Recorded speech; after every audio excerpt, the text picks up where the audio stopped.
Hopefully कि आपको screen ठीक से दिख रही होगी और मेरी आवाज़ भी जा ही रहा होगा। तो टॉपिक का नाम जैसा कि लिख रखा, that is DNA sequencing and micro array. इस दोनों टॉपिक को लेकर के आज की इस वीडियो में हम लोग बात करने वाले हैं। समझेंगे कि डीएनए सीक्वेंसिंग का कॉन्सेप्ट क्या होता है और जो मेथड आपको पढ़ने हैं, दैट इज़ टर्मिनेशन मेथड का, जिसे सिंगर मेथड आप बोलते हैं, और केमिकल ट्रीटमेंट मेथड का। इन दोनों मेथड को पढ़ेंगे, समझेंगे इनके कॉन्सेप्ट को और कैसे ये आपस में डिफर हैं, ज़्यादा रिलायबल कौन है और किस तरीके से एग्जाम में आपके क्वेश्चंस बनते हैं, उनके बारे में भी क्या करेंगे, बात करेंगे। सो डीएनए सीक्वेंसिंग का लिटरली सिर्फ इतना ही मेन मतलब होता है कि जो भी आपके पास कोई डीएनए का फ्रेगमेंट है या डीएनए का पूरा लेंथ है, उस लेंथ में जो भी आपके बेसिस होते हैं, उन बेसिस को क्या करना, सही तरीके से ऑर्डर में रीड करना। मतलब किस ऑर्डर में ये प्रेजेंट हैं, लाइक एज ATCC G, यही जो आपकी सीक्वेंस है कि इनका ऑर्डर क्या होता है, इसी को जानने की प्रोसेस को डीएनए सीक्वेंसिंग के, वेरी सिंपल। सो कोई भी डीएनए का फ्रेगमेंट आपके पास है, कहीं से भी कोई भी सोर्स हो, उस सोर्स से आपने डीएनए को लिया और इसके बाद उस डीएनए का जो कंपोजिशन है, कि आपके जो न्यूक्लियोटाइड हैं, उन न्यूक्लियोटाइड का ऑर्डर क्या है, इस ऑर्डर को जानने की प्रक्रिया को, इस प्रोसेस को बेसिकली आप डीएनए सीक्वेंसिंग के नाम से जानते हैं। ऐसा करने के लिए सबसे पहले आपको डीएनए को आइसोलेट करना पड़ता है। जो भी आपके सोर्सेस हैं, प्लांट है, एनिमल है, बैक्टीरिया है, आप उन अलग अलग मेथड से उनको पहले आइसोलेट करते हैं। फिर आप इसके बाद उस डीएनए का फिर आप पीसीआर चलाते हैं, ताकि ज़्यादा से ज़्यादा नंबर में आपके पास कॉपी हो जाए। और फिर उस कॉपी को, मतलब उस डीएनए फ्रेगमेंट को लेकर के आप डीएनए सीक्वेंसिंग क्या है, परफॉर्म करते हैं। तो डीएनए सीक्वेंसिंग करने के लिए बेसिकली कुछ इंस्ट्रूमेंट और मेथडोलॉजी की ज़रूरत पड़ती है। तो कंबाइंड उस प्रिंसिपल और उस इंस्ट्रूमेंट के यूज से आप जो भी अननोन डीएनए सीक्वेंसेस होता है, उसके ऐसे ATGC CTT के फॉर्म में जो सीक्वेंस होती है, उसको आप आसानी से दैट इज़ रिवील कर पाते हैं, देख पाते हैं, जान पाते हैं। और इस पूरे कंप्लीट प्रोसेस को आप डीएनए सीक्वेंसिंग के नाम से जानते हैं। सो डीएनए सीक्वेंसिंग के लिए दो मेथड बहुत फेमस हैं, और basically that is chain termination method और केमिकल डिग्रेडेशन मेथड। सो ये दोनों मेथड क्या हैं और इनका क्या मैकेनिज्म है, इसके बारे में आज की इस वीडियो में हम लोग क्या करेंगे, बात करेंगे। So first of all that is chain termination method, जिसको कि सेंगर साहब ने दिया था। और ये फर्स्ट डीएनए का सीक्वेंसिंग करने का मेथड था। और आज के भी डेट में इसकी बहुत ज़्यादा डिमांड है। मैक्सिमम रिसर्च सेंटर्स में आज भी जो डीएनए सीक्वेंसिंग कराई जाती है, वो इसी मेथड से क्या है, परफॉर्म किया जाता है। तो चेन टर्मिनेशन मेथड इसको क्यों बोलते हैं, और क्या इसके पीछे का लॉजिक है, क्यों इसको इस तरीके से नाम दिया जाता है, ये सारा सब कुछ यहाँ पे हम लोग क्या करेंगे, वन बाई वन देखेंगे। इसको समझने से पहले पहले आपको यहाँ पे पता होना चाहिए डीएनए पॉलीमराइजेशन की जो प्रोसेस होती है। डीएनए पॉलीमरेज एक एंजाइम है, जिसके बारे में आप लोग पढ़ करके आ चुके हैं मॉलिक्यूलर बायोलॉजी में। डीएनए पॉलीमरेज को क्या होता है कि आपने पढ़ा कि प्राइमर चाहिए होता है, और ये प्राइमर के पास क्या होगा, दैट इज 3' पे OH ग्रुप होते हैं, और ये OH ग्रुप न्यूक्लियोफिलिक अटैक करता है कमिंग न्यूक्लियोटाइड पे, और तब जाकर के यहाँ पे पॉलीमराइजेशन की क्या है, प्रोसेस होती है। पॉलीमराइजेशन करने के लिए बेसिकली जो डीएनए पॉलीमरेज होता है, उसको 3' पे हाइड्रोक्सिल ग्रुप की क्या होती है, ज़रूरत होती है। इस मेथड में बेसिकली क्या जाता है कि डीएनए पॉलीमरेज के इसी प्रॉपर्टी को ही टारगेट किया जाता है, और यहाँ पे एक ऐसे न्यूक्लियोटाइड को डेवलप किया जाता है जिस न्यूक्लियोटाइड के पास ये जो हाइड्रोक्सिल ग्रुप है, वो क्या हो, एब्सेंट हो। वही आपका जो हाइड्रोक्सिल ग्रुप एब्सेंट वाला न्यूक्लियोटाइड होता है, एज ए टर्मिनेटर का काम करता है, जिसको कि आप DDNTP के नाम से जानते हैं। नॉर्मली डीएनए पॉलीमरेज को जो चाहिए होगा, उसे आप DNTPs के नाम से जानते हैं। यहाँ पे डी का मतलब है डीऑक्सी, और nucleotide triphosphate, like as DNTPs में आगे कैटेगरीज हो सकते हैं चार, that is DATP, DGTP, DCTP and DGTP। Right, sorry, A हो गया, टी हो गया, एनजी हो गया। तो ये चार आपके क्या हैं, डिऑक्सी न्यूक्लियोटाइड ट्राईफॉस्फेट के फॉर्म में क्या होते हैं, न्यूक्लियोटाइड होते हैं। इन सभी को मिला करके डीएनए पॉलीमरेज क्या करता है, काम करता है, मीन्स पॉलीमराइज करता है डीएनए के स्ट्रैंड को। इस पे आपने देखा कि बेसिकली जो राइबोस शुगर होता है, उस राइबोस शुगर के 5 कार्बन में से आपने पढ़ा इसके बारे में कि सेकंड वाले कार्बन पे जो हाइड्रोक्सिल ग्रुप होता है, वो क्या होता है, एब्सेंट होता है डीएनए के केस में, जिसकी वजह से आप उसको डीऑक्सी के नाम से क्या है, जानते हैं। डीएनए के फुल फॉर्म में ही इसका मीनिंग छिपा हुआ है। तो यहाँ पे ये जो सेकंड वाला कार्बन होता है एब्सेंट होता है, इस केस में जो double D N T P होगा means D D N T P जो होगा, उसके केस में क्या होगा कि ये जो थर्ड प्राइम वाला कार्बन होता है, मतलब थर्ड कार्बन वाला जो ओ एच ग्रुप होता है, ये ओ एच ग्रुप भी क्या है यहाँ पे एब्सेंट होता है। सो टू कार्बन पे इसके पास ऑक्सीजन नहीं होता है, इसलिए आप इसको डबल डीऑक्सी के नाम से भी जानते हैं। यही डबल डीऑक्सी न्यूक्लियोटाइड जब कहीं कहीं पे भी इनकॉर्पोरेट हो जाएगा, तो डीएनए पॉलीमरेज जो एंजाइम है वो अपना काम करना क्या करेगा, बंद कर देगा। मतलब वहीं पे स्टॉप हो जाएगा डीएनए पॉलीमरेज की एक्टिविटी, जहां कहीं पे भी D D N T P क्या होगा, इनकॉर्पोरेट हो जाएगा। बिकॉज इसके पास ये वाला ग्रुप नहीं होगा, और अगर ये ग्रुप नहीं होगा तो वो नेक्स्ट वाले न्यूक्लियोटाइड पे न्यूक्लियोफिलिक जो अटैक होता है वो अटैक नहीं कर पाएगा, जिसकी वजह से पॉलीमराइजेशन की जो प्रोसेस होगी वो क्या करेगी, हाल्ट कर जाती है। सो इसी कॉन्सेप्ट को लेकर के ये सेंगर मेथड, जिसको कि आप चेन ट्रांजिशन मेथड के नाम से जानते हैं, ये मेथड क्या है, काम करता है। सो बेसिकली जो रिएक्शन मिक्सचर होते हैं, उन रिएक्शन मिक्सचर में ये चारों डी एन टी पीज के अलावा पॉलीमरेज भी डाला जाता है, प्राइमर भी डाले जाते हैं, लेकिन उसके साथ साथ में ये डी एन टी पीज भी क्या होता है, डाला जाता है। तो मतलब ये D D N T P क्या होंगे, चार टाइप के होंगे। एक D D E T P होगा, एक D D G T P होगा, एक D D C T P होगा, इस तरीके से। तो जहाँ कहीं पे भी न्यूक्लियोटाइड जो भी आपका टेम्पलेट डीएनए होगा, उस टेम्प मान लीजिए सपोज एक एग्जांपल के तौर पे कि आपका टेम्पलेट डीएनए है, इसके सीक्वेंसेस कुछ इस तरीके से हैं, A T G C ji A T, इस तरह के सीक्वेंसेस हैं, राइट। और आपने इस रिएक्शन मिक्सचर में D D N T P डाल रखा है, मान लीजिए D D N T P की जो टाइप्स है वो ए है, D D A T P. इसका मतलब ये हुआ कि ए किससे बाइंड करता है, टी से। जहाँ कहीं पे भी टी होगा वहाँ पे क्या करेगा, चैन टर्मिनेट हो जाएगा। मतलब एक जो फ्रेगमेंट बनेगी, वो यहाँ पे ए क्या करेगा, कॉम्प्लीमेंट्री टी बनाएगा। लेकिन जैसे ही आपका D D N T P यहाँ पे क्या होगा, means D D E T P incorporate होगा, यहीं पे चैन टर्मिनेट कर जाएगी, एक फ्रेगमेंट ये बनेगा। फिर दूसरा आपका यहाँ पे क्या बन जाएगा, दैट इज सी कॉम्प्लीमेंट्री जी बनेगा, जी का कॉम्प्लीमेंट्री सी बनेगा। फिर यहाँ पे टी आया, फिर यहीं पे क्या होगा, ये हाल्ट कर जाएगा, फिर अपना आपका यहाँ से आगे बनना शुरू हो जाएगा। इसका मतलब ये कि चार आपके मतलब इस तरीके से सेटअप किए जाते हैं कि ये जो D D N T P वाले हैं, इनको चार पार्ट में डिवाइड करते हैं, ए टी पी में, जी टी पी में, सी टी पी में और टी टी पी में। और चारों अलग अलग रिएक्शन मिक्सर में क्या करते हैं, चलाते हैं। तो ये वाला जो होगा, उस पूरे सीक्वेंस में इसका कैप्को सीक्वेंसिंग करनी होती है, जहाँ जहाँ कहीं पे भी इसका कॉम्प्लीमेंट्री मिलेगा वहीं पे वो टर्मिनेट कर जाएगा, फिर आगे पॉलीमराइज करेगा। तो ये सारे क्या होंगे, फ्रेगमेंट बन जाते हैं। और इन फ्रेगमेंट को फिर क्या किया जाता है, इलेक्ट्रोफोरेसिस कराई जाती है चार वेल्स में। दैट इज एक वेल्स होगा ए के लिए, दूसरा होगा टी के लिए, तीसरा होगा सी के लिए, चौथा होगा जी के लिए। और उनके बैंड के नंबर के बेसिस पे और उनके मॉलिक्यूलर वेट, मतलब जो सीक्वेंसिंग आती है जेल पे, उसके बेसिस पे क्या किया जाता है, फिर सीक्वेंसिंग की जाती है। सो इस पूरे प्रोसेस को हम लोग फिगर के हेल्प से समझेंगे, लेकिन जो मेन कॉन्सेप्ट है आपको ये समझना है कि सेंगर मेथड में D D N T P का क्या रोल है, और सेंगर मेथड बेसिकली किस प्रिंसिपल पे बेस्ड है। तो बेस्ड किस पे है, जो डीएनए पॉलीमरेज होता है, जो कि सिंथेसाइज करता है टेम्पलेट डिपेंडेंट मैनर में, टेम्पलेट के बेसिस पे कॉम्प्लीमेंट्री डीएनए के स्टैंड को बनाता है, और उसको बनाने के लिए प्राइमर की रिक्वायरमेंट होती है। और जो आपके न्यूक्लियोटाइड आते हैं, उन न्यूक्लियोटाइड का 3 प्राइम पे हाइड्रोक्सिल ग्रुप का होना जरूरी होता है। सो बेसिकली यहाँ पे उसी कॉन्सेप्ट को क्या किया गया, टारगेट किया गया कि जो एक न्यूक्लियोटाइड हो, जिसके न्यूक्लियोटाइड के पास 3 प्राइम पे या थर्ड कार्बन पे ओ एच ग्रुप ना हो, जहाँ कहीं पे भी वो न्यूक्लियोटाइड इनकॉर्पोरेट हो जाएगा, अब डीएनए पॉलीमरेज की एक्टिविटी क्या होगी, हाल्ट कर जाएगी, मतलब वहाँ पे टर्मिनेट कर जाएगा। दैट्स वाई आप इसको चेन टर्मिनेशन मेथड के नाम से जानते हैं। तो लिख रखा है यहाँ पे पॉइंट पे नंबर पहला, that is enzymatic chain termination method.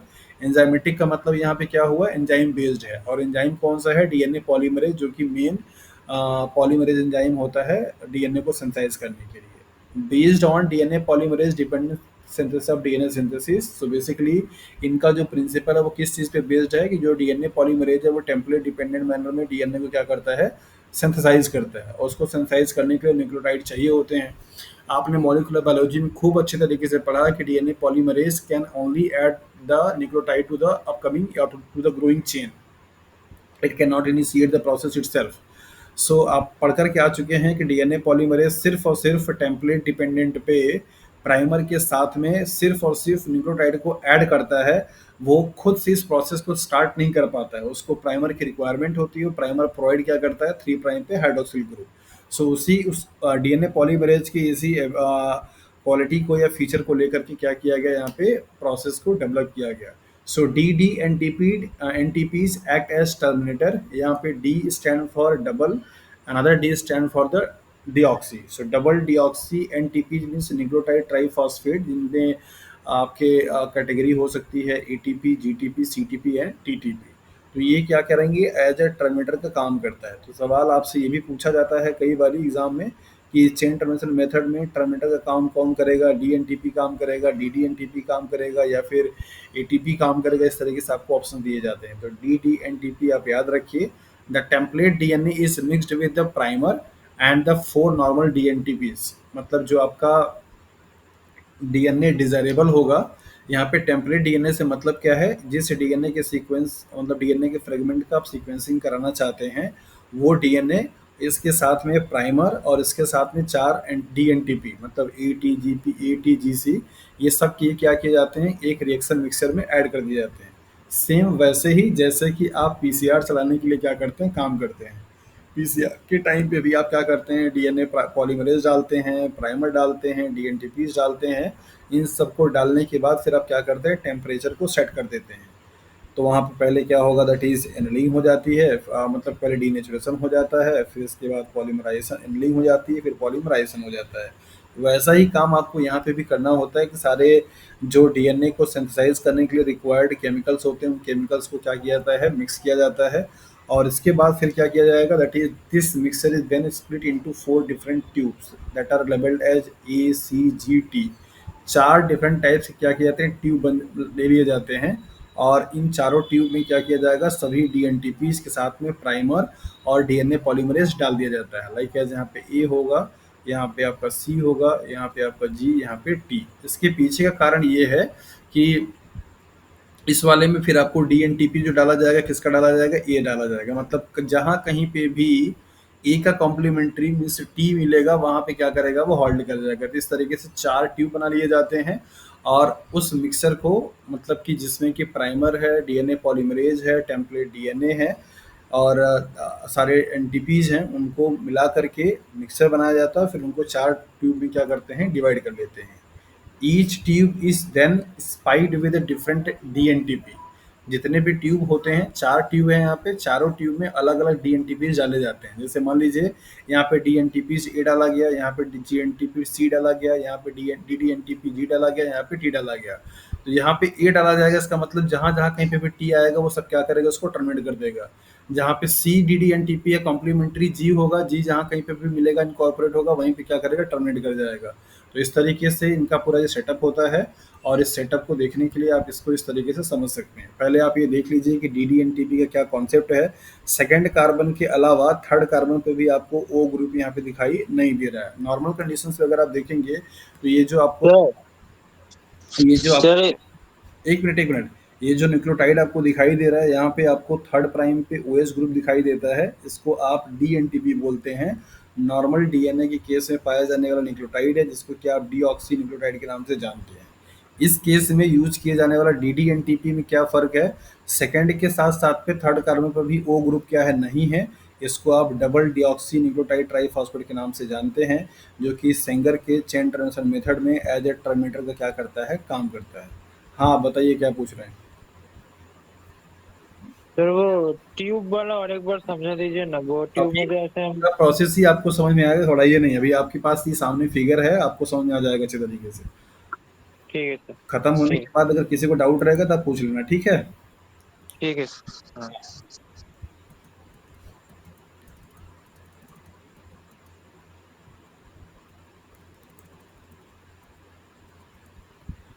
Okay.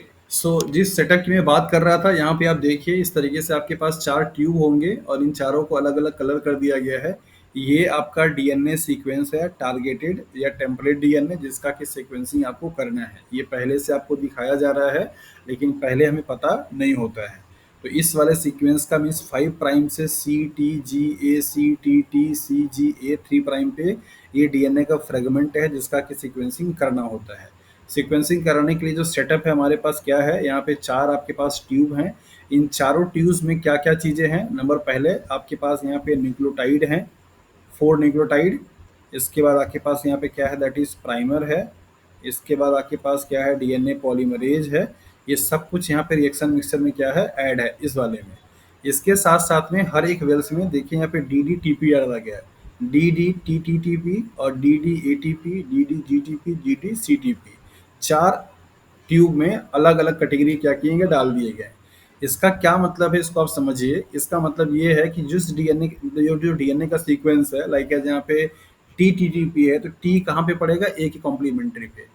इसका मतलब ये हुआ कि एक फ्रेगमेंट आपका यही बन जाएगा, जहाँ जब ये ए वाला आएगा मतलब इसका कॉम्प्लीमेंट्री ये तो बनाएगा, ये जी बन जाएगा, ये ए बन जाएगा और ये फिर सी बन जाएगा, लेकिन यहाँ पे क्या इनकॉर्पोरेट हो जाएगा, ये वाला। ठीक है।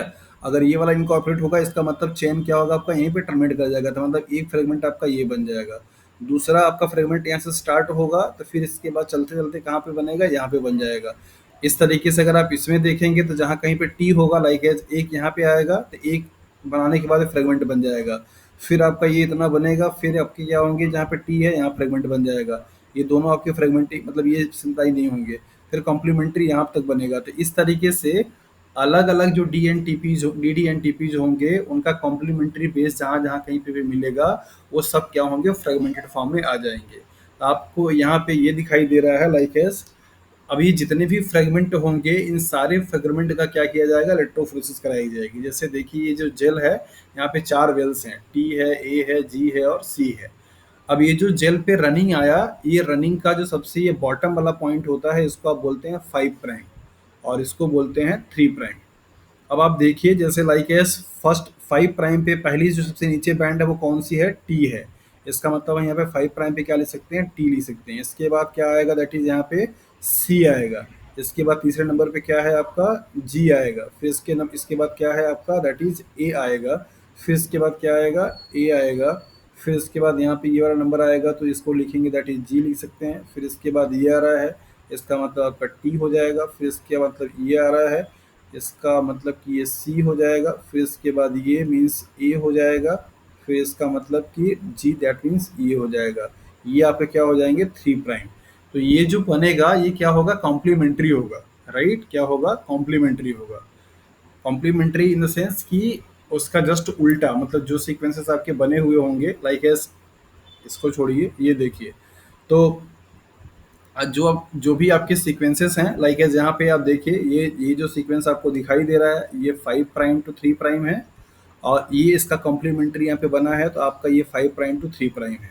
तो इसका कॉम्प्लीमेंट्री जो सीक्वेंसेस बनेंगे, रीड करने का तरीका ये होता है कि जो जेल पे आएगा, जेल का बॉटम वाला जो पोर्शन होता है 5 प्राइम होता है और ये वाला जो पोर्शन होता है वो 3 प्राइम होता है। नॉर्मल डीएनए के सीक्वेंस को आप 5 प्राइम टू 3 प्राइम पे क्या करते हैं, रीड आउट करते हैं। ये फिगर दूसरा है, इसको समझने के लिए सिर्फ ये था। ये जो ग्राफ है या जो आपको जेल है ये यहाँ से है, तो ये आपका डीएनए का सीक्वेंस था, GACT GAA GCT, ये आपका सीक्वेंस था। इस सीक्वेंस को क्या किया गया, यहाँ पे रन कराया गया। तो रन कराने के बाद जो बैंड आई, उस बैंड पे कैसे आप डीएनए के सीक्वेंस को रिवील करेंगे, इसका तरीका आपको समझना है। जो लोअर वाला मतलब ये जो आपके वेल्स होंगे, ये आपका 3 प्राइम होगा। बॉटम वाला जो पर्सन होगा वो 5 प्राइम होगा। तो 5 प्राइम से आपको सीक्वेंसेस का जो बैंड है लिखते जाना है, मतलब कि जो बैंड सबसे लोअर होगी वो पहले लिखा जाएगा 5 प्राइम पे।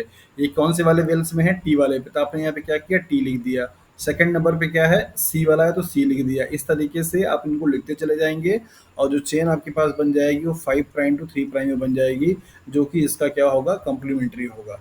कॉम्प्लीमेंट्री इस तरीके से आप देख सकते हैं कि लाइक यहाँ पे आपका 3 प्राइम पे क्या था, टी था। तो यहाँ पे क्या है, ए है।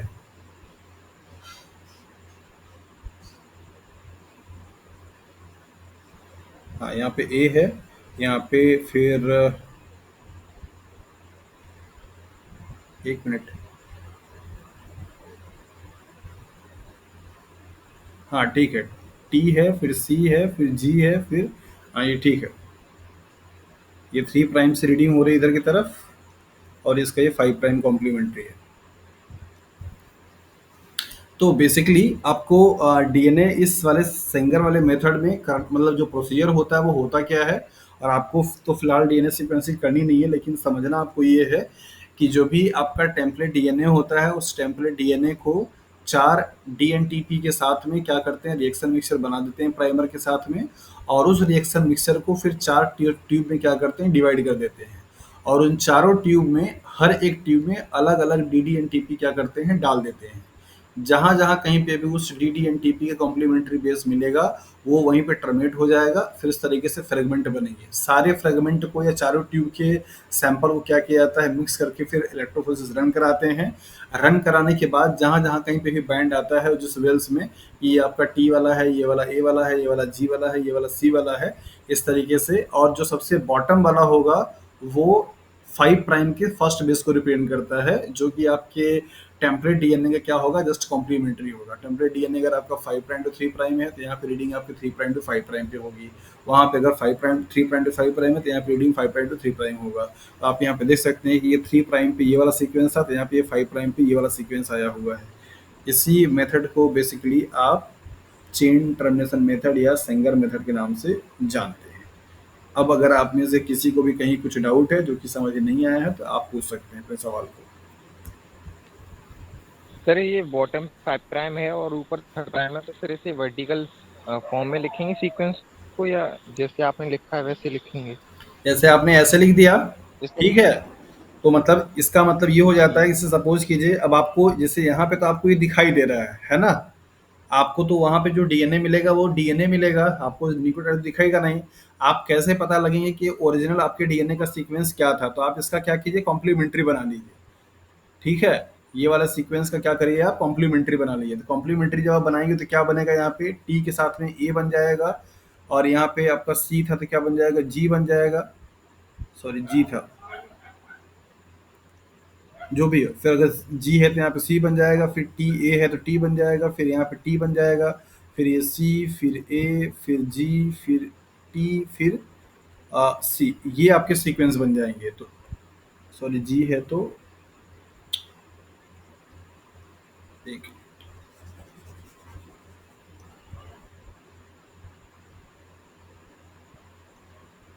यहाँ पे बनेगा आपका टी, क्या हो रहा है,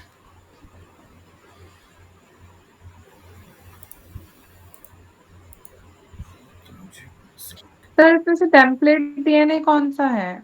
ये वाला। सर आप सर कलर पेन का यूज कीजिए सर, सारा रेड ही रेड दिख रहा है, कुछ समझ में नहीं आ रहा किसका क्या करें। कहीं तो लिखा नहीं है, कहाँ समझ नहीं आ रहा है। ये आपने नीचे दोनों स्टैंड बनाई है, 5 प्राइम और 3 प्राइम, मानी सीक्वेंस इसमें कुछ मिक्स सा लग जाता है। जब सर आप समझाते हो सब रेड रेड दिखता है।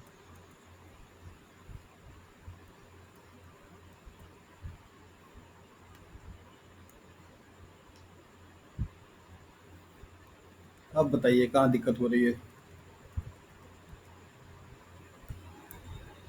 बोलिए।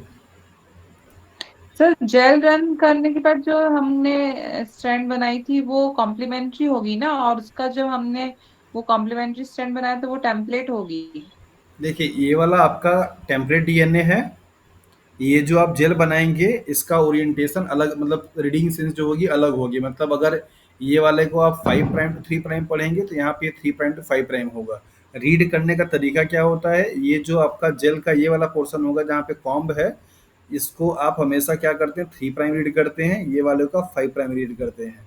ये जो आपके बैंड दिखाई दे रहे हैं, जिस वेल्स के सीध में होंगे या जिसमें होंगे, उस वाले न्यूक्लियोटाइड को आप क्या करते हैं, लिखते चले जाते हैं। तो लाइक है, जैसे यहाँ पे ये 5 प्राइम पे पहला क्या लिखेंगे, आप टी लिखेंगे। दूसरा आप देखिए यहाँ पे क्या है, सी लिखेंगे। तीसरा फिर आप क्या लिखेंगे, जी लिखेंगे। चौथा फिर क्या हो जाएगा, ए हो जाएगा। पांचवा भी क्या हो जाएगा, ए हो जाएगा। फिर छठा क्या होगा आपका, जी हो जाएगा। फिर इसके बाद सातवां क्या होगा, फिर टी हो जाएगा। फिर इसके बाद आठवां क्या हो जाएगा, सी। फिर इसके बाद नेक्स्ट आपका ए। फिर इसके बाद नेक्स्ट आपका क्या हो जाएगा, जी। तो ये आप यहाँ पे क्या लिखेंगे, दैट इज द 3 प्राइम। ठीक है, तो आप ये देखिए, जैसे ये आपका अगर 5 प्राइम था, तो 5 प्राइम पे जी ए सी टी, तो यहाँ पे आप देखिए 3 प्राइम पे जी ए सी टी, इस तरीके से क्या करेंगे, रीड करेंगे। तो मतलब आपको आपको एग्जाम में, आपके एग्जाम में तो सिर्फ ये आपको देता है कि हाँ, मान लीजिए ये अगर आपका सिंगल में सीक्वेंसिंग मेथड से ये अगर रीड जेल का रीडिंग करने के बाद आपको ये आया है, या आपको ये जेल दे देगा और इससे आपको पता लगाना रहेगा कि ओरिजिनल आपका डीएनए का सीक्वेंस क्या है। तो आप ध्यान में आपको ये रखना होगा कि ये जो आप यहाँ पे 5 प्राइम पे ये देख रहे हैं, से ये जो सीक्वेंस आपकी बनकर के आई है 5 प्राइम टू 3 प्राइम पे, बस ये वाला सीक्वेंस आपको जहाँ कहीं पे भी दिख जाए कि हाँ ये इस तरफ से उल्टा रीड किया जाएगा, तो आपको वही क्या होगा, ओरिजिनल सीक्वेंस हो जाएगा। ओरिजिनल सीक्वेंस में देखिए GACTGAA GCT, ये वाला सीक्वेंस क्या है आपका, ओरिजिनल सीक्वेंसेस है।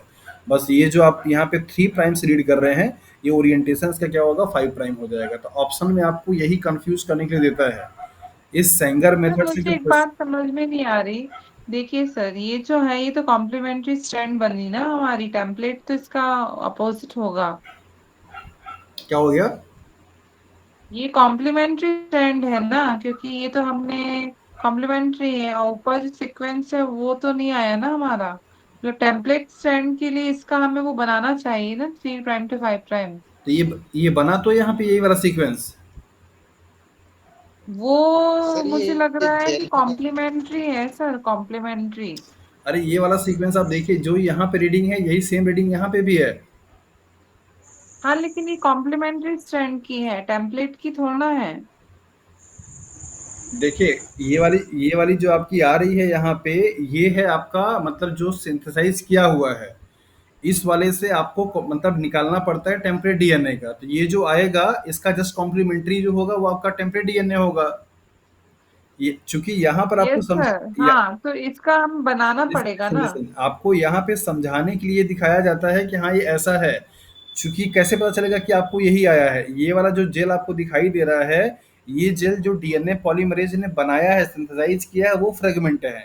ये फ्रेगमेंट का कॉम्प्लीमेंट्री जो होगा वो आपका रियल सीक्वेंस होगा। तो सर कॉम्प्लीमेंट्री तो फिर इसका निकालना चाहिए ना, AGCTT अरे तो आप इसका CAGT। लिसन लिसन आप इसका कॉम्प्लीमेंट्री तो निकाल सकते हैं। जैसे देखिए ये सीक्वेंस आपके पास 5 प्राइम टू 3 प्राइम पे आ गया।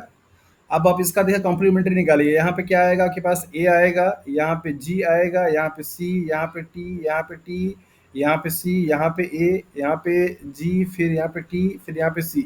अब इसकी जो रीडिंग होगी वो 3 प्राइम टू 5 प्राइम हो जाएगी।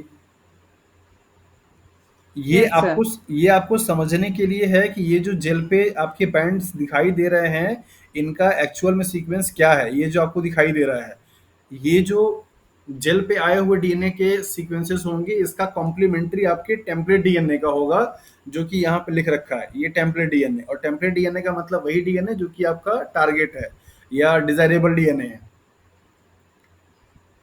Yes sir. ठीक है, यस सर। ओके। और कोई डाउट, चलिए अच्छा है कि यही सारे क्लियर हो जाए।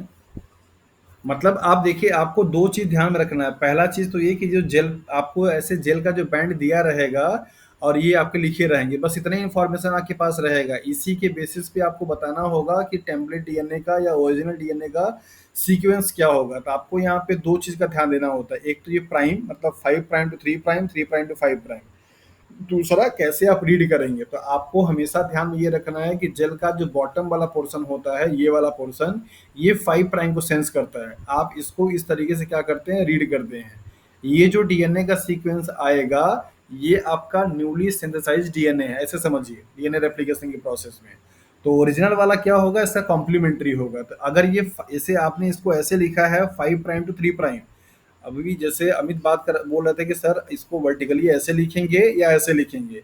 अगर आप इसको ऐसे लिखेंगे तो ये वाला एंड क्या होगा, 5 प्राइम होगा, ये वाला क्या होगा, 3 प्राइम होगा। अब इसका कॉम्प्लीमेंट्री जो स्टैंड आप बनाएंगे, लाइक एस, ये आपका हो जाएगा 5 प्राइम, ये आपका हो जाएगा 3 प्राइम। ये होगी आपकी टारगेट डीएनए का, टेम्पलेट डीएनए का सीक्वेंस।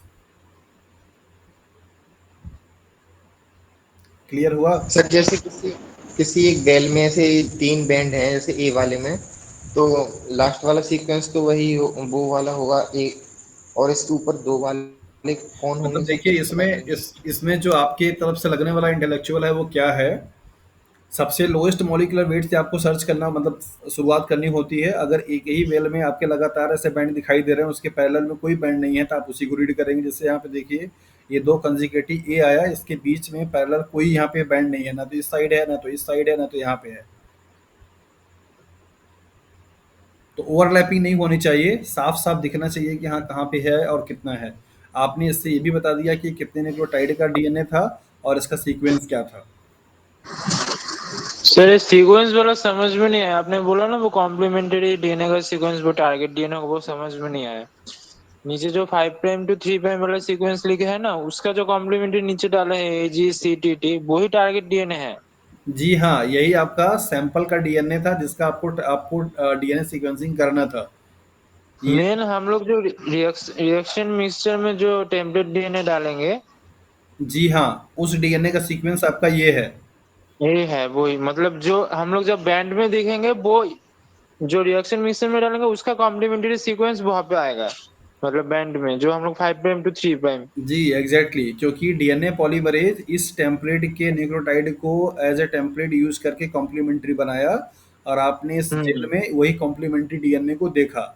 उसके हम्म उस सीक्वेंस का जो कॉम्प्लीमेंट्री होगा वो आपके इस रिएक्शन मिक्सचर जो डीएनए था वो होगा। वही वही। ठीक है सर, ओके सर। चलिए, ठीक है।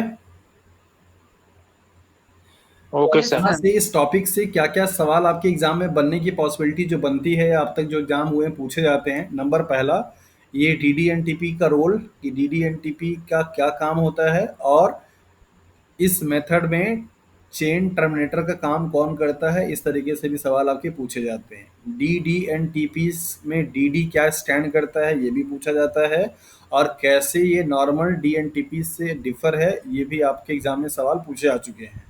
तो आपको अच्छी तरीके से पता है कि डीएनए पॉलीमरेज के लिए जो न्यूक्लियोटाइड यूज होते हैं उनको आप डीऑक्सी न्यूक्लियोटाइड बोलते हैं, जिसमें सेकंड कार्बन पे ओएच ग्रुप की क्या होती है, डेफिशिएंसी होती है, राइट। तो यहाँ पे थर्ड वाले कार्बन पे भी क्या है, ओएच ग्रुप नहीं है, इसलिए आप इसको डीडीएनटीपी के नाम से जानते हैं, जो कि इस मेथड में चेन टर्मिनेटर का क्या करता है, काम करता है। ठीक है, और बाकी कुछ इसमें नहीं है। दूसरा सबसे ज़्यादा जो टिपिकल सवाल आपसे बनेगा इस जेल वाले से, आपको ऐसे जेल का पैटर्न दे दिया जाएगा, आपसे टेम्पलेट डीएनए का सीक्वेंस पूछे जाने की डिमांड की जाती है। तो वहाँ पे ज़्यादा जो गलतियाँ होती हैं, सीक्वेंस तो कोई निकाल लेता है, लेकिन ये जो गलतियाँ होती हैं 3 prime to 5 prime, 5 prime to 3 prime, मतलब ओरिएंटेशन का, आप इसको अच्छे तरीके से कंटेस्ट कर लीजिए कि ये हमेशा बॉटम वाला पोर्शन 5 प्राइम होगा, टॉप वाला पोर्शन 3 प्राइम होगा, और जो ये यहाँ पे सीक्वेंस आएगा इसका just opposite means complementary target DNA होगा, मीन्स टेम्पलेट डीएनए होगा। अगर इतनी सी बात आपको समझ में आ गई है तो अब आपको चेन टर्मिनेशन मेथड से या सेंगर मेथड से कोई सवाल अगर आएगा तो आप गलत नहीं करके आएंगे, ऐसा मुझे यकीन है। ठीक है,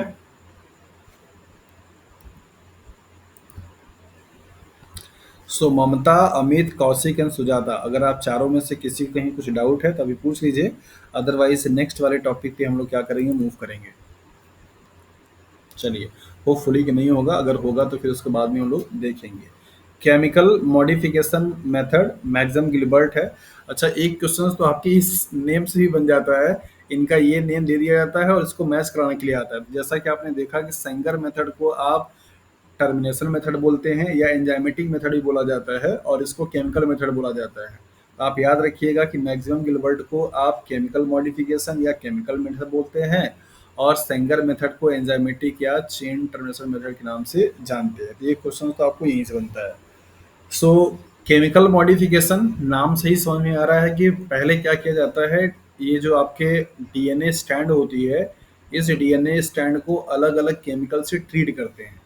हर एक केमिकल का अपना स्पेसिफिक साइट होता है, उस स्पेसिफिक साइट पे डीएनए क्या करता है, वो कट लगाता है।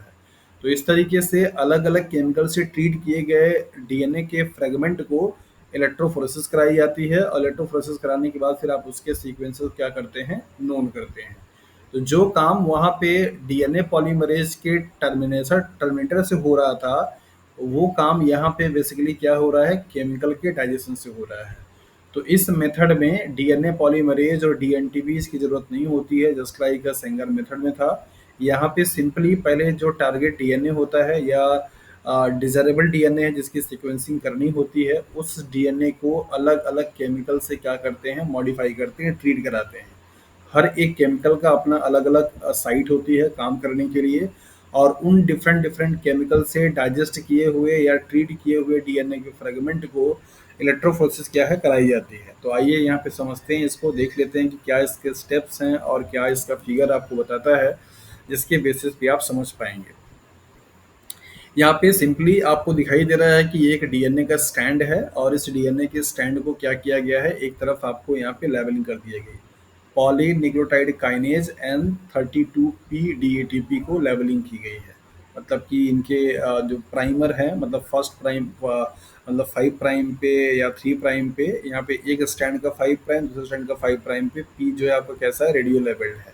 ठीक है, इसके बाद इनको क्या किया गया, देखिए केमिकल्स यूज किया गया, di methyl sulphoxide 90 degree Celsius पे ये डीनेचर्ड हो जाता है। इसके बाद अब जैसे यहाँ पे सिर्फ एक केमिकल दिया गया, लेकिन ऐसे बहुत सारे केमिकल होते हैं, अलग अलग केमिकल का अपना अलग अलग फंक्शन होता है, उनको अलग अलग स्पेसिफिक साइड पे क्या करते हैं, क्लीवेज करता है। तो उस अलग अलग केमिकल से ट्रीट किए जाने के बाद डीएनए पूरी तरीके से क्या होता है, फ्रेगमेंटेड हो जाता है। तो फ्रेगमेंटेड हो जाने के बाद उन डीएनए को जेल पे रन कराते हैं, और जेल रन कराने के बाद ये जो बैंड आती है, उस बैंड से फिर क्या किया जाता है, सीक्वेंसिंग के बारे में पता किया जाता है। तो पहले इन पॉइंट्स को आपको देख लीजिए, पहले पॉइंट समझ लीजिए, फिर इसके बाद इस फिगर को एक बार और समझाएंगे। So based on preferential base specific modifications followed by chemical cleavage, पहले सबसे पहले क्या किया जाता है, स्पेसिफिकली बेस को मॉडिफाई करने वाले केमिकल से ट्रीट किया जाता है। देन इसके बाद बेस स्पेसिफिक क्लीवेज, मतलब तोड़ने वाले या ब्रेक डाउन करने वाले केमिकल का फिर क्या किया जाता है, डाइजेशन किया जाता है। तो स्पेशली पहले इसको बेस को मॉडिफाई किया जाएगा किसी स्पेसिफिक बेसिस को, फिर इसके बाद उसमें केमिकल का डाइजेशन दिया जाता है, जिससे कि वो स्पेसिफिक न्यूक्लियोटाइड पे क्या करेगा, उसको डाइजेस्ट करेगा। स्टेप्स इसमें क्या है, सबसे पहला आपका है radio active phosphate group, labelling करता है 5 प्राइम पे, और ये लेबलिंग आइडेंटिफिकेशन पर्पज के लिए। फिर इसके बाद नेक्स्ट स्टेप में क्या है, उसको हीट दे करके डीनेचर किया जाएगा। डीनेचर किए हुए डीएनए को आप इलेक्ट्रोफोरेसिस कराएंगे। इलेक्ट्रोफोरेसिस से जो आपकी बैंड मिलेगी, मतलब केमिकल का मॉडिफिकेशन होगा, क्लीवेज पैटर्न होगा। ये इलेक्ट्रोफोरेसिस का सीक्वेंस यहाँ पे नहीं रहेगा, डीनेचुरेशन हो जाएगा। फिर इसके बाद यहाँ पे केमिकल्स का ट्रीटमेंट देकर के उसको मॉडिफाई करेंगे, क्लीवेज पैटर्न होगा। फिर इसके बाद इलेक्ट्रोफोरेसिस की जाएगी, और इलेक्ट्रोफोरेसिस करने के बाद क्या होगा आपका, यहाँ पे फिर विजुअलाइजेशन किया जाएगा। तो ये स्टेप्स यहाँ पे मिसिंग है। तो आपको ये ऑर्डर इसलिए भी समझना है क्योंकि कभी कभी एग्जाम में आपको इनके ऑर्डर के बारे में भी दे देता है कि आप अगर केमिकल मॉडिफिकेशन करा रहे हैं तो प्रोसेस में क्या ऑर्डर फॉलो किया जाएगा। तो नॉर्मली पहले आप क्या करते हैं, बेस को मॉडिफाई करते हैं विद सर्टेन केमिकल्स, जो कि अलग अलग ग्रुप पे क्या करते हैं, मॉडिफिकेशन करते हैं। यहाँ पे एक रेडियो एक्टिव फॉस्फेट ग्रुप को लेवलिंग की गई है 5 प्राइम पे, फिर उसके बाद उसको टेम्परेचर दे करके डीनेचर किया गया है, फिर केमिकल का ट्रीटमेंट दिया गया है।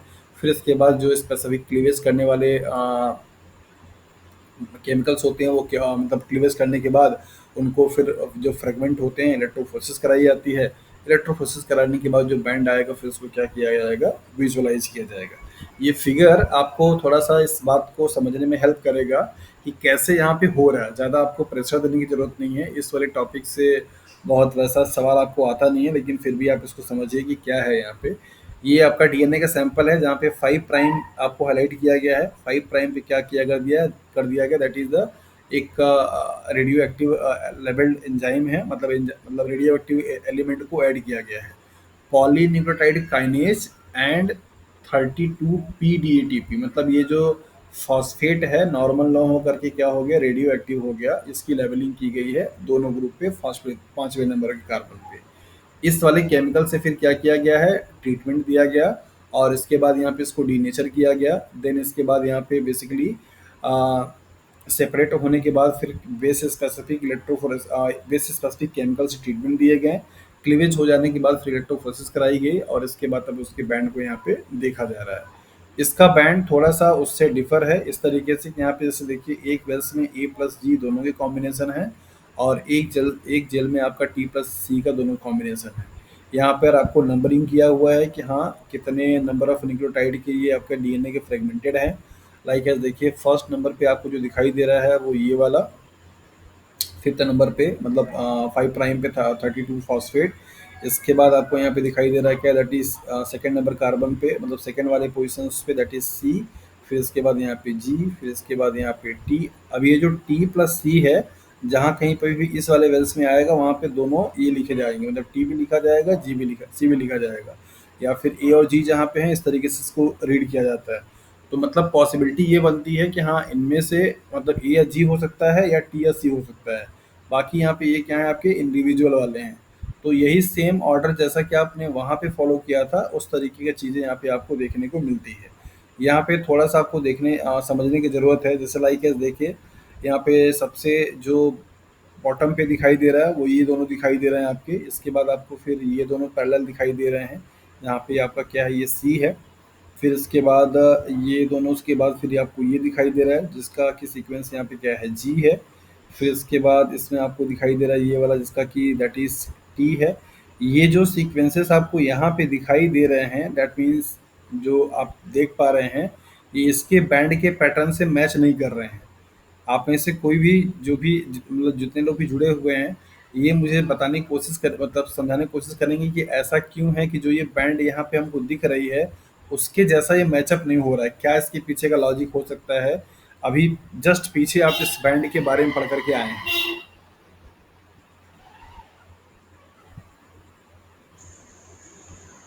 सर यहाँ पे जो केमिकल्स है मतलब वो अलग अलग न्यूक्लियोटाइड पे एक्ट कर रहे हैं।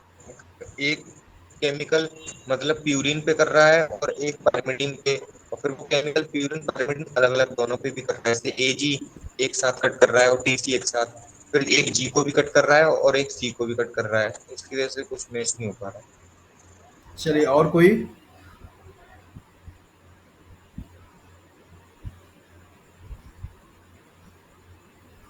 और कोई बताना चाहेगा कि हाँ यहाँ पे ये जो आपके वेल्स दिखाई दे रहे हैं इनके हिसाब से ये वाली रीडिंग पैटर्न सेम नहीं आ रही है, मतलब वैसा नहीं है जैसा कि यहाँ पे दिख रहा है।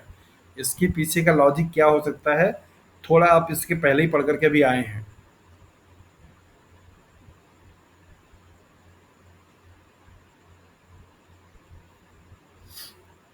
जल्दी बताइए।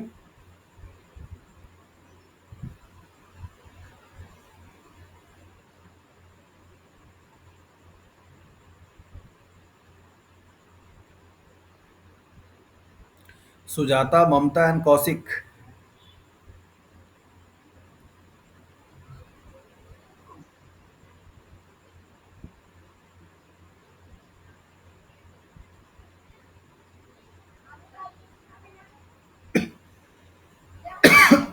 बताइए भाई।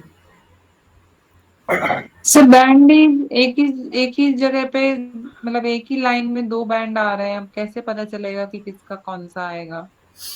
हाँ मतलब जैसे देखिए, एक ही पैरेलल में आपको यहाँ पे सी वाले में भी दिखाई दे रहा है फॉर एग्जांपल, और यहाँ पे आपको जी प्लस सी वाले में भी दिखाई दे रहा है। यहाँ पे भी आप देखिए, यहाँ पे भी आपको सेम पैरेलल दिखाई दे रहा है। यहाँ पे भी आपको दिखाई दे रहा है पैरेलल, या यहाँ पे चारों आपको दिखाई दे रहे हैं।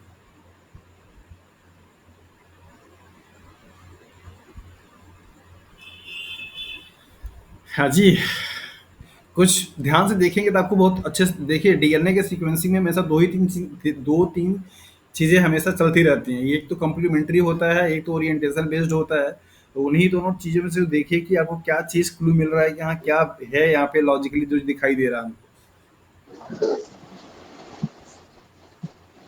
सर ये 5' to 3' ओरिएंटेशन में जो है, मतलब जो बॉटम में 5' और ऊपर 3', वही वाला पहले वाला ही सेम फॉलो होगा ना सर? हाँ लगाइए, कुछ लगाइए, फ्री है आप एकदम लगाने के लिए।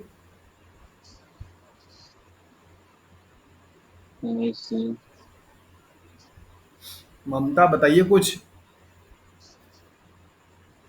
सर कॉम्प्लीमेंट्री स्ट्रैंड बना दिए लगता है इन लोगों ने, मतलब टेम्पलेट स्ट्रैंड बना दिए हैं। चलिए, वेरी गुड। और कोशिश करिए, और कोशिश करिए, सही जा रहे हैं आप लोग।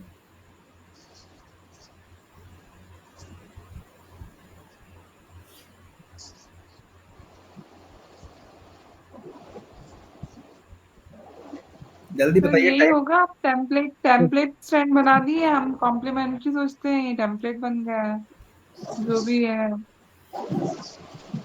देखिए ऐसे सवाल पूछ सर करके मतलब ये चेकआउट किया जाता है कि कितना फोकस्ड है आपका जो चीज़ आप पढ़ रहे हैं, है ना? सर इसके यहाँ पे तो कॉम्प्लीमेंट्री बन रहा है, लेकिन यहाँ पे जो ऊपर जो बेसिस जो डाले हुए है ना, A+G फिर T+C करके, हाँ, तो उसमें उसके वजह से शायद वो कॉम्प्लीमेंट्री स्टैंड में उस हिसाब से टेम्पलेट के हिसाब से वो कॉम्प्लीमेंट्री नहीं बना है, मतलब देखिए सिंपल मैच सी एक नहीं लाइन हो का रहा। आंसर जो अभी सुजाता ने बताया कि ये जो सीक्वेंस आपको दिखाई दे रहे हैं ये टेम्पलेट के हैं, ना कि इस वाले के हैं। इसका कॉम्प्लीमेंट्री ये बना हुआ है। जैसे पीछे वाले में आपने क्या देखा था कि जो जेल पे सीक्वेंस था, वो सीक्वेंस आपको ऊपर दिखाई दे रहा था, उसका कॉम्प्लीमेंट्री आपको बनाना था। यहाँ पे ये वाली जो सीक्वेंस है इसका कॉम्प्लीमेंट्री है। देखिए ध्यान से, कहीं अगर आपको दिखाई देगा तो आप अच्छे से समझ पाएंगे कि जो कॉम्प्लीमेंट्री बन रही है किसी भी एक बेस पेयर को आप देखिए। लाइक अगर जैसे यहाँ पे आप जी देख रहे हैं, यहाँ पे ये जी लिखा हुआ है, तो टी सी वाले में से सी का कॉम्प्लीमेंट्री क्या है? जी है।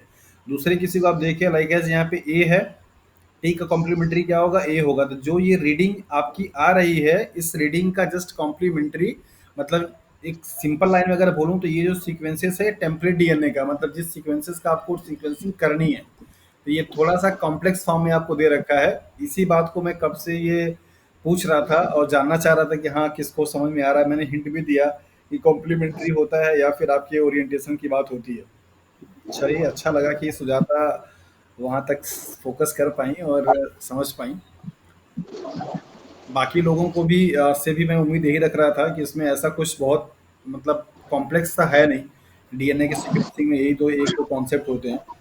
बट एनीवे, नहीं समझ पाए तो कोई बात नहीं है। तो बेसिकली केमिकल मॉडिफिकेशन मेथड में यही है और इसके पहले सिंगर मेथड में ये था। तो ये दोनों ही टॉपिक के बाद हमारा एक टॉपिक बच जाता है डीएनए माइक्रो एरे, जो कि आपके इस यूनिट में दे रखा है पढ़ने के लिए। डीएनए माइक्रो एरे का कॉन्सेप्ट क्या है, क्या इसका एप्लीकेशन होता है। बेसिकली इसको डीएनए चिप या जीन चिप या डीएनए एरे या फिर इस तरीके के नाम से बायोचिप के नाम से जाना जाता है। ये एक लाइब्रेरी जैसी होती है, एक ऐसा सेटअप होता है जहाँ पे बहुत सारे number of that is gene का इंफॉर्मेशन होती है पूरी। तो इस सेटअप को बेसिकली आप डीएनए माइक्रो एरे के नाम से जानते हैं। इसका फिगर अगर आप देखेंगे तो आपको जल्दी समझ में आ जाएगा। यहाँ पे आप ये देखिए, इस तरीके से ये जो स्पॉट होती है, हर एक स्पॉट अपने आप में क्या है, इंफॉर्मेशन को रखा हुआ रहता है और बेसिकली वो रिप्रेजेंट करता है एक पार्ट को या एक सीक्वेंसेस को।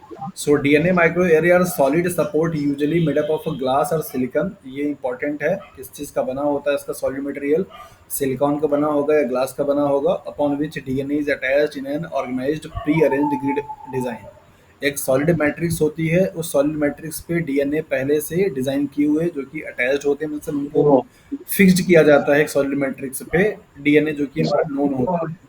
Each spot of a DNA term as a probe signify a single gene. ये जितने भी आपको स्पॉट यहाँ पे दिखाई दे रहे हैं, ये इनको बेसिकली प्रोब के नाम।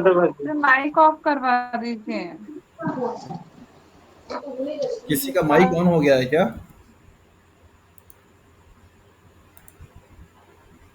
अभी ठीक है। सो ये जो स्पॉट आपको दिखाई दे रहे हैं, ये स्पॉट आपको एक सिंगल जीन को क्या करता है, रिप्रेजेंट करता है। तो जितने भी आपके यहाँ पे स्पॉट हैं वो सब क्या है, जीन है। और ये जीन के सीक्वेंसेस को एक सॉलिड मैट्रिक्स पे क्या किया गया है, फिक्स्ड किया गया है। सो DNA micro array is one of the molecular detection technique. ये एक डिटेक्शन टेक्निक होती है पता करने के लिए किस प्रिंसिपल पे काम करता है। यहाँ पर आप देखिए, बेसिकली यहाँ पे पेयरिंग होती है, हाइब्रिडाइजेशन प्रिंसिपल ये क्या करता है, काम करता है। DNA micro array is based on the principle of hybridisation between the nucleic acid strand. जो डीएनए का कॉम्प्लीमेंट्री बेस पेयरिंग आप पढ़ करके आए हैं डीएनए रेप्लिकेशन में या बाकी प्रोसेसेस में, वही सेम पेयरिंग का कॉन्सेप्ट यहाँ पे भी आपको अप्लाई किया जाता है। मतलब ये डीएनए माइक्रो एरे का प्रिंसिपल हाइब्रिडाइजेशन के ऊपर बेस्ड होता है। Unknown sample of DNA sequence is term as sample और target and the known sequence of DNA is term as probe. मतलब कि यहाँ पे ये जो फिक्स्ड किया हुआ है इसको आप क्या बोलते हैं, प्रोब बोलते हैं। ये जीन का सीक्वेंस क्या होता है, आपका नोन होता है। इसी का कॉम्प्ली मतलब अगर जिस डीएनए के सीक्वेंसेस को आपको पता करना होता है, आप इसमें क्या करते हैं, इसको मिक्स करते हैं, अलाउ करते हैं हाइब्रिडाइज करने के लिए। अगर यहाँ पे हाइब्रिडाइजेशन होता है, इसका मतलब ये होगा कि कॉम्प्लीमेंट्री डीएनए यहाँ पे है, मतलब कि ये वही सीक्वेंस है जो हम चाह रहे थे। हाइब्रिडाइजेशन अगर नहीं होगा, वॉशिंग हो जाती है, तो इसका मतलब ये हो जाता है कि यहाँ पे वो डीएनए का सीक्वेंस नहीं था जैसा कि हम सोच रहे थे। सो बेसिकली आपको डीएनए का सीक्वेंस जो कि अननोन है, उस अननोन डीएनए के सीक्वेंसेस को पहले से ही नोन डीएनए के फिक्स्ड वाले प्रोब से क्या करते हैं, आप पेयरिंग कराते हैं, उसके बेसिस पे आप पता लगाते हैं। Fluorescent dyes are used for labelling the samples. Samples को लेबल करने के लिए फ्लोरेसेंट डाई यूज किए जाते हैं। After completion of hybridisation the surface of the chips can be examined both qualitatively and quantitatively by the use of photo radiography. इस technique से आप दो चीज कर सकते हैं। पहला, तो आप ये पता कर सकते हैं कि वो डिजायरेबल डीएनए का सीक्वेंस प्रेजेंट है या नहीं है।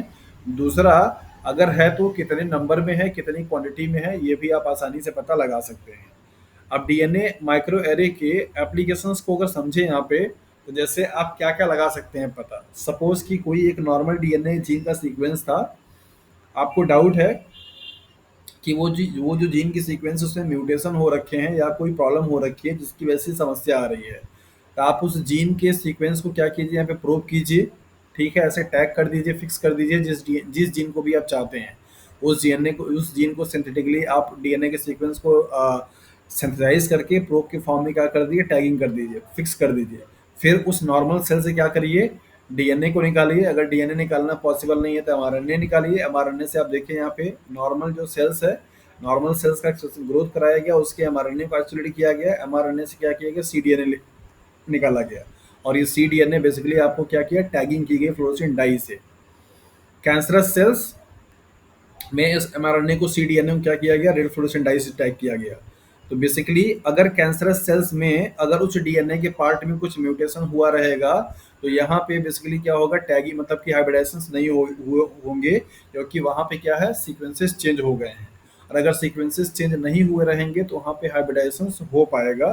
तो इसके हाइब्रिडाइजेशन के बेसिस पे आप ये बता सकते हैं कि हाँ, यहाँ पे म्यूटेशन हुआ था इस पर्टिकुलर डीएनए में या नहीं हुआ था। यहाँ पे देखिए नॉट सिग्निफिकेंट का क्या मतलब है। और यहाँ पे इस वाले जो ब्लैक वाले हैं, not present in the cells, yellow वाले का present in the both cells. और सिग्निफिकेंट में क्या है, normal cells only and disease cells only. मतलब ये वाली जो सेल है जो फ्लोरेसेंट डाई दे रही है ग्रीन वाली, इसका मतलब क्या है, ये नॉर्मल सेल्स है, मतलब इतने स्पॉट में से। और ये क्या है, आपके डिजीज सेल्स है, मतलब जहाँ पे रेड कलर की डाई निकल रही है, इसका मतलब ये क्या होगा, आपका यहाँ पे अल्ट्रेशन हो चुके हैं या डैमेज हो चुका है, जहाँ जहाँ कहीं पे भी ये वाला बाइंड किया रहेगा। या नॉर्मल तरीके से अगर आप समझिए तो सिंपल ये है कि जो भी आपके डीएनए के सीक्वेंसेस नॉर्मली थे, उस डीएनए के सीक्वेंसेस में कुछ अल्ट्रेशन हुआ है या नहीं, इसको पता करने के लिए आप डीएनए माइक्रो एरे को अच्छे से यूज कर सकते हैं।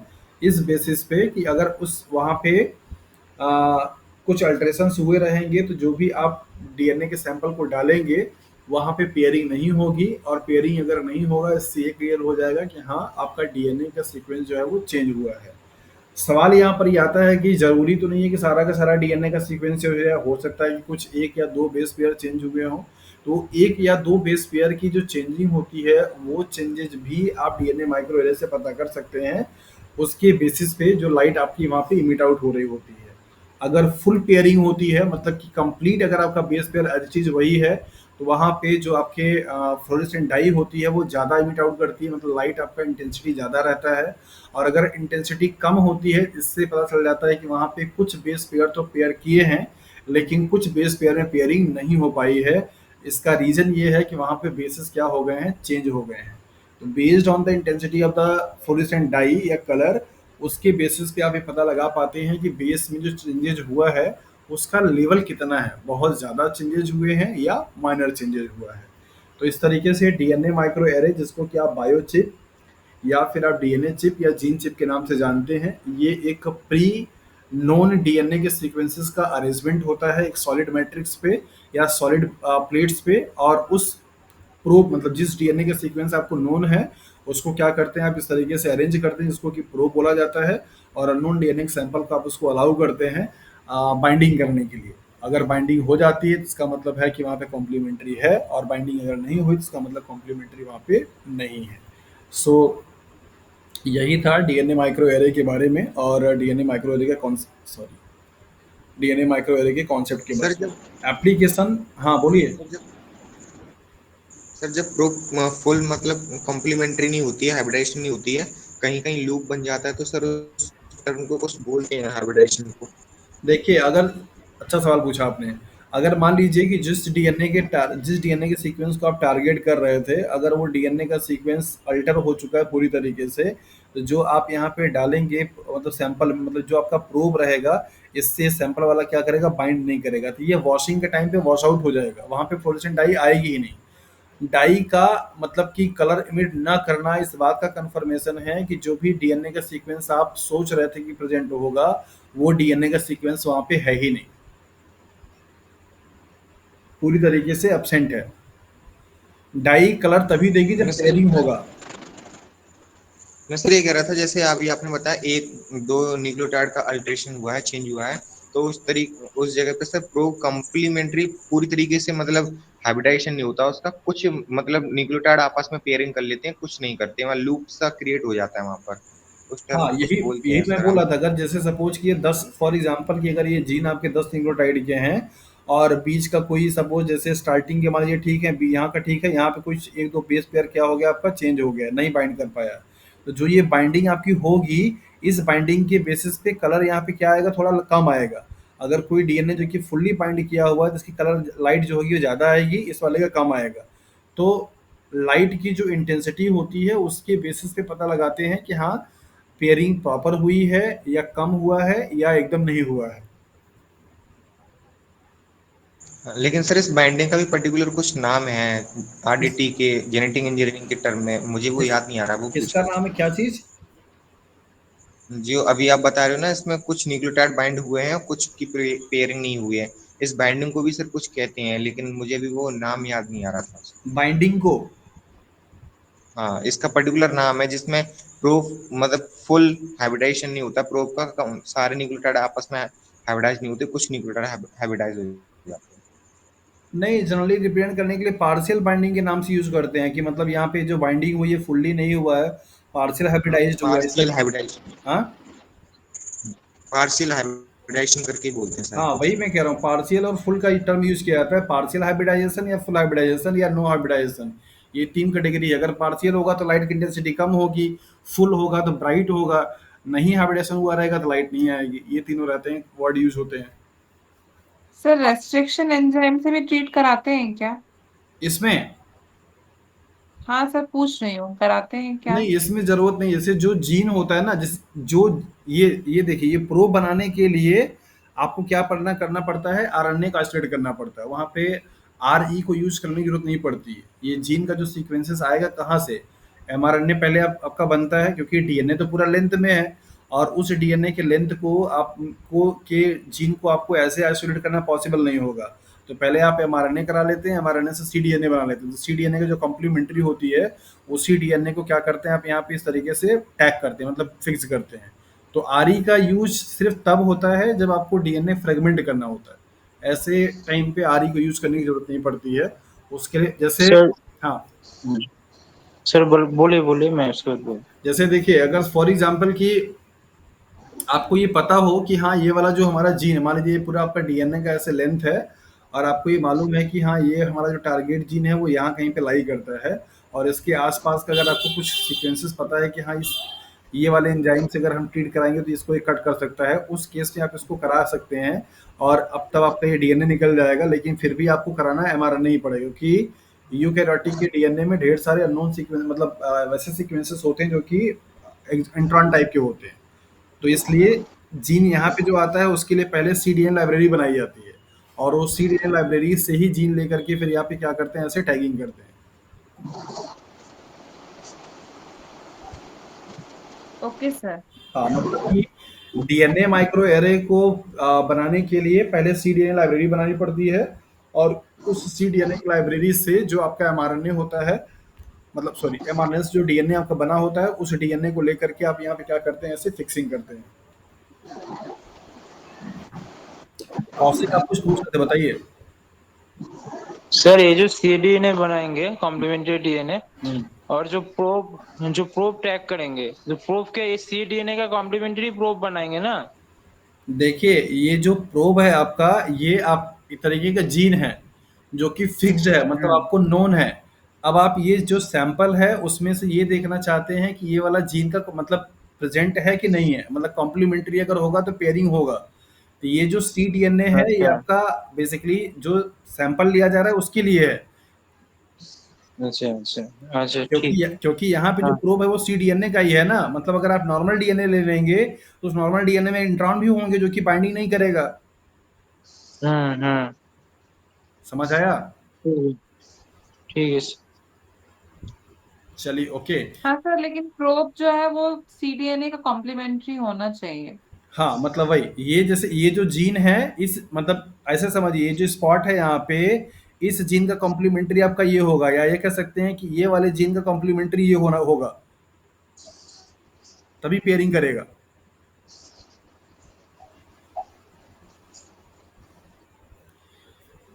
चलिए होपफुली कि ये तीनों जो टॉपिक्स आज की क्लास में डिस्कस किए गए हैं ये आपको समझ में आ गया होगा, और अगर आप लेटर ऑन वीडियोस को देखते हैं और अगर कुछ डाउट आपको रहेगा तो आप उसको पूछ भी सकते हैं। बेहतर होगा कि किसी मतलब बुक से अगर आप इसको एक बार पढ़ लेंगे तो आपको और अच्छे से चीज़ें क्लियर हो जाएंगी, कुछ और आपको लिंक मिल सकता है जो कि आपको और बेहतर समझ में आ जाए, और नहीं तो फिर जो आपके डाउट्स होंगे उसको आप पूछ सकते हैं।